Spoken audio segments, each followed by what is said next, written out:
देवहूति ने कहा महाराज ये किसके क्षेत्र बने हुए हैं पृथ्वी पर इस कुटिया में? कर्दम ऋषि ने कहा देवी ये चूहे वगैरह है ना, ये भी इस कुटिया को अपना मानते हैं, इसलिए वो भी हमारे साथ में रहते हैं। ऊपर देखा तो हजारों पक्षियों के घोंसले। देवहूति को बड़ा ही परमानंद हुआ, धन्य है मेरा पति, इतना तपस्वी। अंत में कर्दम ऋषि ने कहा देवी अब हमारे संध्या वंदन का समय हो गया है, अब हम ठाकुर जी की थोड़ा आराधना करेंगे। सुखदेव जी कहते हैं परीक्षित उसी समय कर्दम ऋषि ने सुंदर दिव्य आसन बिछाया और मेरे ब्रह्म का चिंतन करने लगते हैं।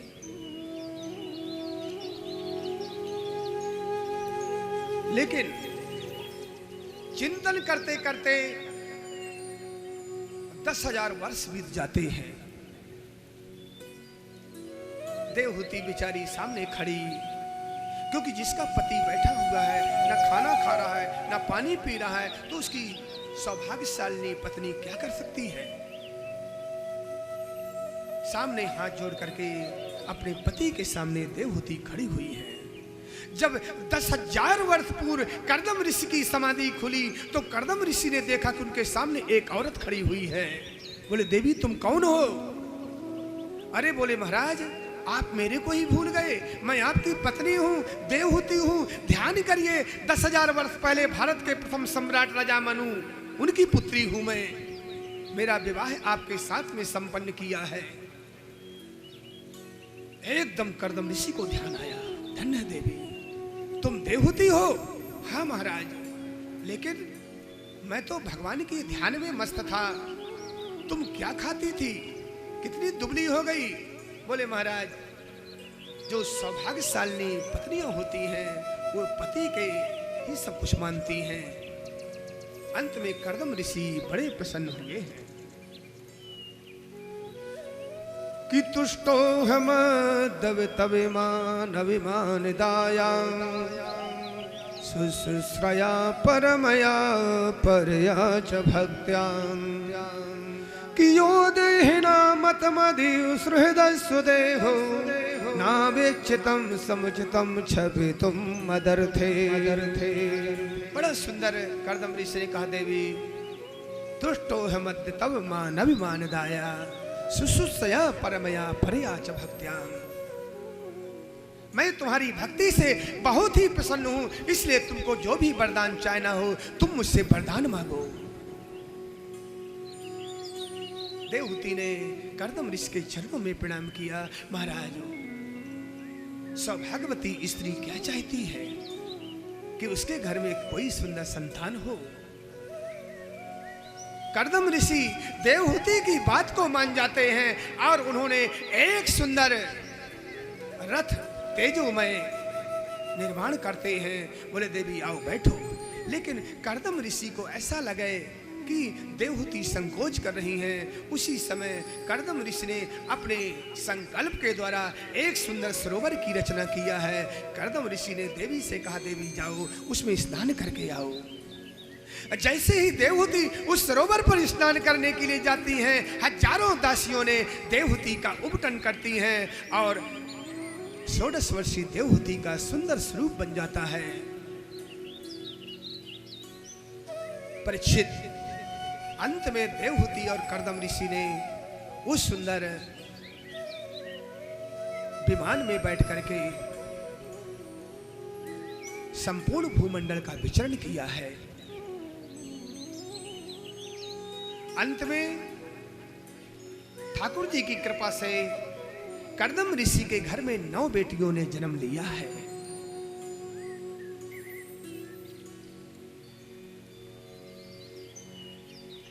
जब 9 बेटियां कर्दम ऋषि के घर में जन्म लिया, कर्दम ऋषि को याद आ गया क्योंकि मैंने परमात्मा से वचन दिया था कि एक संतान होते ही मैं जंगल को चला जाऊंगा, भगवान का भजन करूंगा।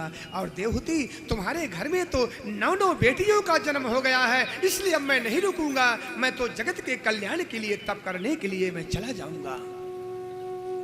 सुखदेव जी कहते राजन जैसे ही कर्दम ऋषि जाने लगे, देवहूति ने कर्दम ऋषि के चरण पकड़ लेती हैं। महाराज ये जब सब पुत्रियां विवाह होकर के अपने अपने घर चली जाएंगी तो मुझे किसका सहारा रहेगा? उसी समय कर्दम ऋषि को याद आया देवी कि माखिदो राजपुत्र स्थम आत्मानं प्रतिनिंदते भगवान अक्षरो गर्भ दूरात्मं संप्रस्यते। निश्चित ही परमात्मा ने कहा था कि कर्दम मैं तुम्हारे घर में पुत्र के रूप में तुम्हारे यहां जन्म लूंगा, तो मेरे प्रभु का वचन असत्य नहीं हो सकता। उसी समय ठाकुर जी की कृपा से माता देवहूति गर्भवती हुई हैं और उनके घर में सुंदर एक पुत्र का जन्म हुआ है जिनका नाम कपिल मुनि बताया गया है। बोलो कपिल मुनि भगवान की जय हो। सुखदेव जी कहते हैं राजन, जैसे ही परम तत्व का आया हुआ जान करके विधाता कपिल मुनि का दर्शन करने के लिए बिंद सरोवर पर्वत पर आए हैं, उन्होंने देवहूति को भी प्रणाम किया है। देवहूति तुम भी कोई साधारण जननी नहीं हो, क्योंकि नारायण की तुम माता हो, इसलिए मैं तुमको भी प्रणाम करता हूं। अंत में श्री ब्रह्मा जी मेरे गोविंद का दर्शन करके कपिल मुनि का दर्शन करके परम धाम को जाने लगे। उस समय कर्दम ऋषि ने ब्रह्मा जी के चरणों में प्रणाम किया। महाराज रुकिए, आपके यहाँ 9 बेटा हैं और मेरे घर में 9 बेटियां हैं। न आपको वर ढूंढना पड़ेगा और न मुझे। विधाता ने कहा ब्राह्मण कर्दम शुभत शीघ्रम, बहुत अच्छी बात है, बहुत अच्छे संकल्प हैं। उसी समय ब्रह्मा जी के आदेश को पाकर के कर्दम ऋषि ने अपनी 9 बेटियों का जन्म, 9 बेटियों का विवाह ब्रह्मा जी के 9 पुत्रों के साथ में संपन्न किया है। आज ब्रह्मा जी अपने साथ में 9 पुत्र वधुओं को लेकर के ब्रह्मलोक को चले जाते हैं, लेकिन आज उस घर में कर्दम ऋषि बोले अब मैं नहीं रुकूंगा। उसी समय कर्दम ऋषि ने कपिल भगवान की 3 परिक्रमा करी है और ब्रह्म का चिंतन करने के लिए जंगल को चले गए हैं।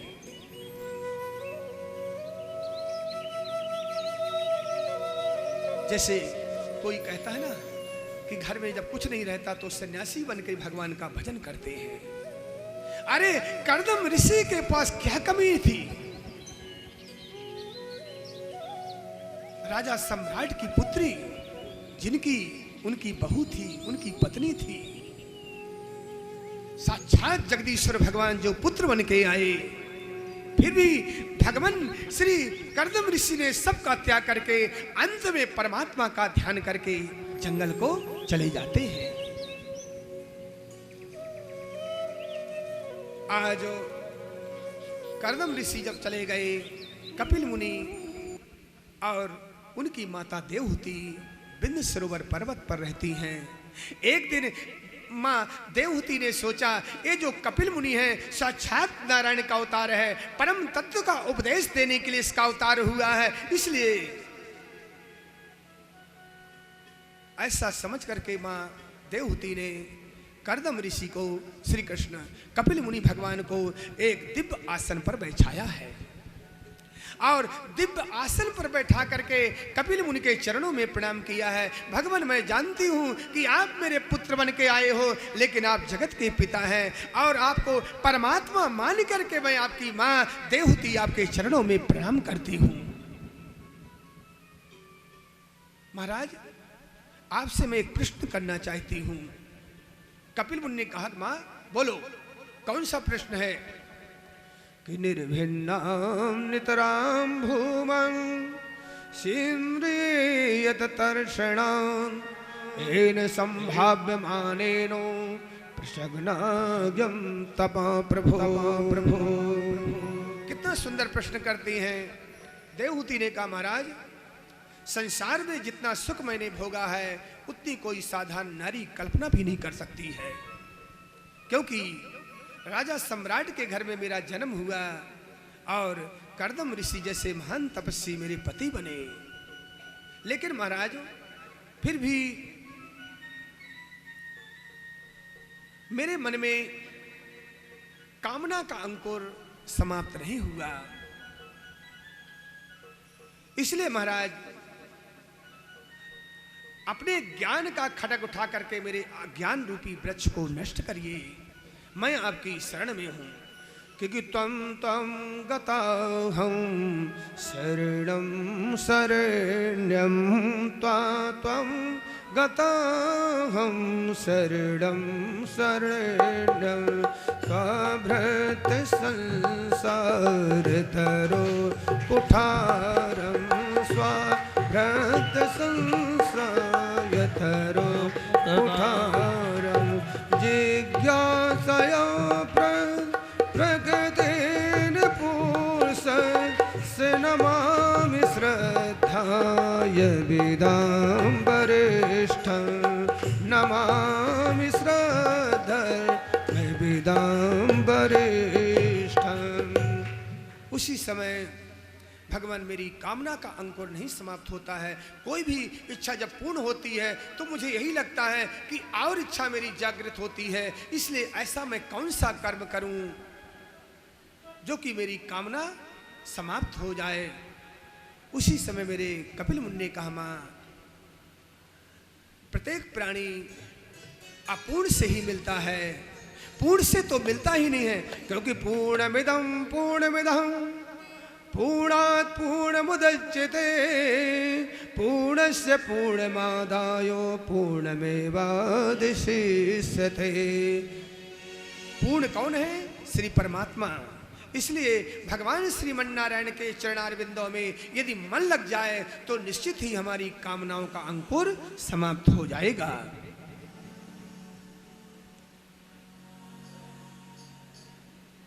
इसलिए मां, परमात्मा के प्रति अनुराग, भगवान के प्रति भक्ति, ईश्वर के प्रति समर्पण, संतों का संग। कपिल भगवान कहते हैं साधुओं का संग करो मां।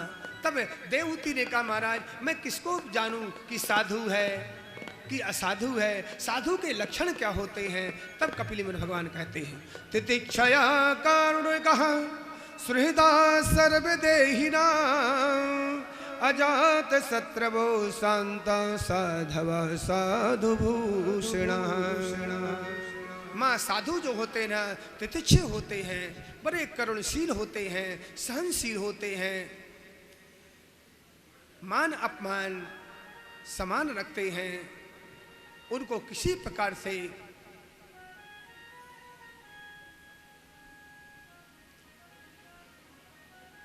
इसलिए सुहृदम सर्वदेही नाम, सभी देहधारियों में वे परमात्मा का ही अनुभव करते हैं। इसलिए अजात शत्रु, उनका कोई भी शत्रु नहीं होता।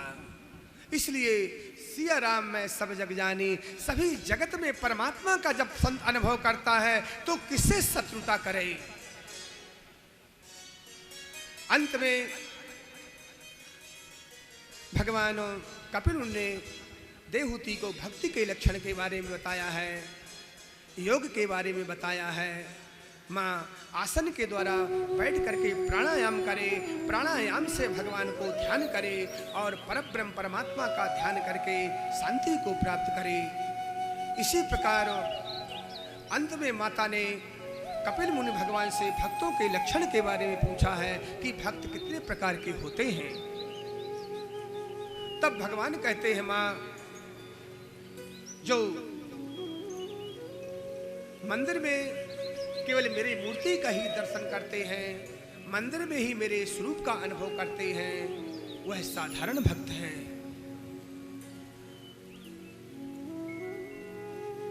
और जो मंदिर में भी मेरे स्वरूप का अनुभव करता है और चलते फिरते संतों में भी मेरे स्वरूप का अनुभव करता है, वह मध्यम कोटि का भक्त है। और माँ, प्रत्येक देहधारियों में, कुत्ता बिल्ली बानों में, सब में मेरा जो स्वरूप का अनुभव करता है वह उत्तम कोटि का भक्त है। क्योंकि हे माँ देवहूति, मैं समस्त देहधारियों के मध्य में विराजमान हूँ, मुझ नारायण के किसी प्राणी से द्रोह करने का मतलब है मुझ परमात्मा से द्रोह करना। और एक चौथे प्रकार का भी भक्त है कि परमात्मा की, भगवान की खूब भक्ति करता है, ईश्वर की आराधना करता है, लेकिन ईश्वर उसको कुछ देना भी चाहता है, लेकिन फिर भी भगवान से कुछ अपेक्षा नहीं करता।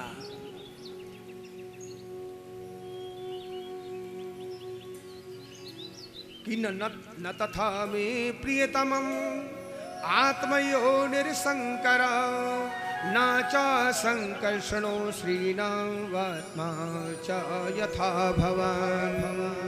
ऐसे भक्तों को भगवान बहुत ही प्रिय है। भगवान ने कहा है, उद्धव तुम जैसे भक्तों को, यहाँ तक कि मेरे जो पुत्र हैं ब्रह्मा और शंकर, वो भी मुझे प्रिय नहीं है। संकर्षण मेरा भाई भी मुझे प्रिय नहीं है। यहाँ तक कि मेरी जो अर्धांगिनी है, लक्ष्मी है, वो भी प्रिय नहीं है। जितने कि मेरे भक्तों मुझे प्रिय होते हैं। बोलो श्री कृष्ण चंद्र भगवान की जय। जय हो। श्री कृष्ण गोविंद हरे मुरारी, हे नाथ नारायण वासुदेव। सब बोलिए बोलिए। गोविंद हरे मुरारी, हे नाथ नारायण वासुदेवा। श्री कृष्ण गोविंद हरे मुरारी, हे नाथ नारायण वासुदेवा। श्री कृष्ण हरे मुरारी, हे नाथ नारायण वासुदेवा। श्री कृष्ण गोविंद हरे मुरारी, हे नाथ नारायण वासुदेवा। हो बतश्च गता गरीयां यज्ञाग्रे वर्तते नाम तुभ्यां, ते पुस्तते जुई सरूररार्या ब्रह्मानुचर्या में ग्रहन्ति थे। इस प्रकार माता देवहूति कहती हैं, कोई चांडाल भी हो तो भी यदि भगवान का आश्रय लेता है तो उसका कल्याण हो जाता है। यदि ब्राह्मण उच्च कोटि में जन्म लेकर के भी जो परमात्मा से विमुख रहता है, वह अपना भी कल्याण नहीं कर सकता तो दूसरे का क्या कल्याण करेगा। अंत में मेरे कपिल मुनि भगवान ने अपनी माँ देवहूति को प्रणाम करके गंगा सागर के लिए प्रस्थान कर देते हैं और गंगा सागर पहुंच करके वहीं आसन लगा करके आज भी जगत के कल्याण के लिए कपिल मुनि भगवान ध्यान करते हैं। ऐसे कपिल मुनि के चरणों में हम बार बार प्रणाम करते हैं। बोलो कपिल मुनि भगवान की जय। जय हो। श्री कृष्ण चंद्र भगवान की जय हो। इस प्रकार आगे चल के श्री सुखदेव जी ने राजा परीक्षित से कहा, राजन कि मनोस्तु शत्रुपायां स्त्रियः कन्यश्च जंगरे आकुतिं देवहूतिश्च प्रसूरिति न विश्रुतः।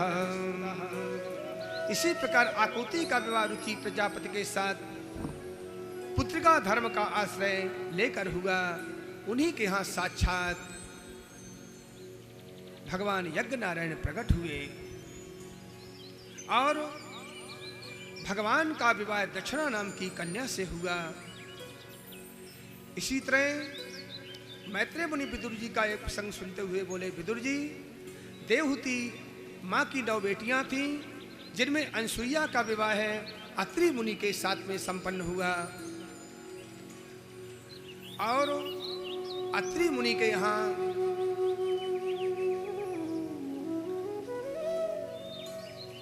तीनों ब्रह्मा विष्णु महेश तीनों पुत्र बनकर के आए। ब्रह्मा जी के अंश से चंद्रमा, शिव जी के अंश से दुर्वासा और भगवान नारायण के अंश से अनसुईया के घर में साक्षात दत्तात्रेय भगवान का जन्म हुआ। बोलो दत्तात्रेय भगवान की जय। जय हो। इसी प्रकार प्रसूति देवी का विवाह दक्ष प्रजापति के साथ हुआ। उनकी 16 बेटियां थीं। उन 16 कन्याओं में 13 कन्याएं धर्म को दिया। उनमें धर्म की मूर्ति नाम की पत्नी से नर नारायण का अवतार हुआ। आज भी बद्रीनाथ में विराजमान है। इसी तरह स्वाहा नाम की सती देवी हैं।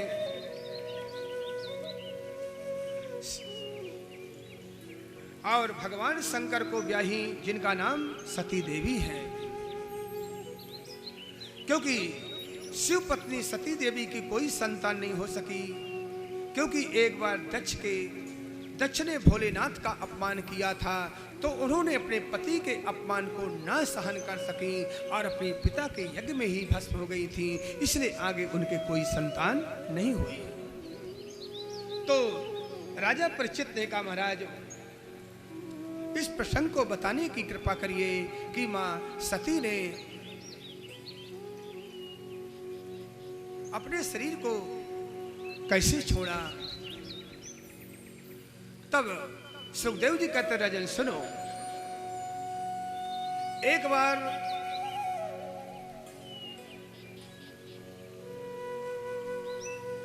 ब्रह्मा जी ने दक्ष प्रजापति को अधीश्वर बनाया, प्रजापतियों में श्रेष्ठ बनाया।